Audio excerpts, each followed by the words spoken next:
ಮಾಡಿದ್ರಲ್ಲ ಅಧಿವೇಶನದಲ್ಲಿ ಮಾಡಿದ್ರಲ್ರಿ ಅವ್ರು ಬಿಜಾಪುರ ಸಾಫ್ಟ್ ಕಾರ್ ನಾನು ಒಳ್ಳೆಯವನೇ ಇದೀನಿ, ಆದ್ರೆ ದುಷ್ಟರಿಗೆ ನಾ ಭಾಳ ದುಷ್ಟ ಅದೀನಿ. ಹಾಂ ಅದನ್ನು ನೀವು ಬರೀರಿ, ನೀವು ಯಾವ ಚಾನಲ್ದವರು ಬರ್ರಿ ಪಬ್ಲಿಕ್ ಸಂಜೆ ಮುಂದೆ ರಂಗನಾಥ್ ಸಾಹೇಬ್ರಿಗೆ ಹೇಳ್ರಿ ದುಷ್ಟರು ಯಾರು ಒಳ್ಳೆಯವ್ರು ಯಾರು. ಯತ್ನಾಳ ಬದ್ಮಾಸೋ ಡ್ಯಾಶ್ ಬದ್ಮಾಸೋ ಅಂತ ಒಂದು ತಾಸದ ಹೊಡಿರಿ ಯಾವ ಮಗ ಬೇಡ. ತಪ್ಪೇನೈತಿ? ಯಾವ ಟ್ರಸ್ಟ್ ರೀ? ಅಲ್ಲಿ ಲಫಂಗರು ಅವ ಯಾವ ಪ್ರಭಾಕರ ಏನ್ರ ಅವ ಪ್ರಬಂಧ ಹುಣಸಿ ಕಟ್ಟಿ ಲೋಫೋರ್ ನನ್ನ ಮಗ, ಬದ್ಮಾಸ್ ನನ್ನ ಮಗ, ಅದ್ರ ಆಸ್ತಿ ಹೊಡ್ಕೊಂಡನವ. ಆ ಟ್ರಸ್ಟ್ನಾಗ ಯಾರ್ಯಾರ ಡೈರೆಕ್ಟರ್ ತೆಗೀರಿ, ಅವ್ರ ಫ್ಯಾಮಿಲಿ ಮಾಡ್ಕೊಂಡನ್ರಿ. ಒಂದು ಮಠದ ಆಸ್ತಿ, ಒಂದು ದೇವಸ್ಥಾನ ಆಸ್ತಿ ಯಾರು ತಿನ್ನಬಾರ್ದು.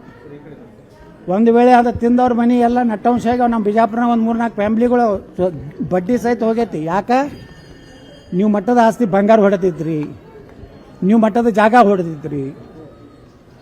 ಈ ಕೂಡಲ ಸಂಗಮ ಸ್ವಾಮಿಗಳ ಏನು ಕೂಡಲ ಸಂಗಮದಲ್ಲಿ ಆಸ್ತಿ ಇದೆ, ಅದು ಪ್ರಮಾಣ ಹುಣಸಿಗಟ್ಟಿ ತನ್ನ ಫ್ಯಾಮಿಲಿ ಟ್ರಸ್ಟ್ ಮಾಡ್ಕೊಂಡಾನೆ. ಇದನ್ನು ಹೈಲೈಟ್ ಮಾಡ್ರಿ ಮಾಧ್ಯಮದವ್ರು, ಕೇಳ್ರಿ ಅವನಿಗೆ. ಯಾರು ವ್ಯಕ್ತಿಪರ? ಅವ್ರು ಎಲ್ಲರ ಪರ ಮಾಡ್ಯಾರ. ಲಕ್ಷ್ಮೀ ಹೆಬ್ಬಾಳ್ಕರ್ ಪರವಾಗಿ ಮಾಡಲ್ಲ, ವಿನಯ್ ಕುಲಕರ್ಣಿ ಪರವಾಗಿ ಮಾಡಲ್ಲ. ಅಲ್ಲಿಂದ ಯಾರು ಅವರು ಎಲ್ಲೋ ಬಂದಲ್ಲ, ನಾವು ಅವನ ಹೆಂಡತಿಗೆ ಟಿಕೆಟ್ ಕರ್ಕೊಂಡು ಹೋಗ್ಯಾರಿಲ್ಲ ಕಾಲು ಹಿಡಿದು. ಹಾಂ ಹಾಂ ಹೆಸರು ಅದಕ್ಕೆ ನೋಡ್ರಿ, ಚಲೋ ಮಂದಿದ ಹೆಸರು ತೊಗೋಬೇಕತ್ತ ಮಠದಾಗ ನಿಂತು. ನೀವು ದುಷ್ಟರ ಹೆಸರು ತೊಗೋಬೇಕಾದ್ರೆ ಹೊರಗೆ ನಡ್ರಿ ಹೇಳ್ತೀನಿ, ರಾವಣ ದುರ್ಯೋಧನ ಯಾರದ.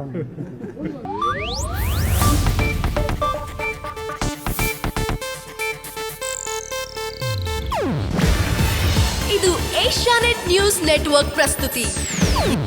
ನೀವು ನೋಡ್ತಿದ್ದೀರಾ ಏಷ್ಯಾನೆಟ್ ಸುವರ್ಣ ನ್ಯೂಸ್.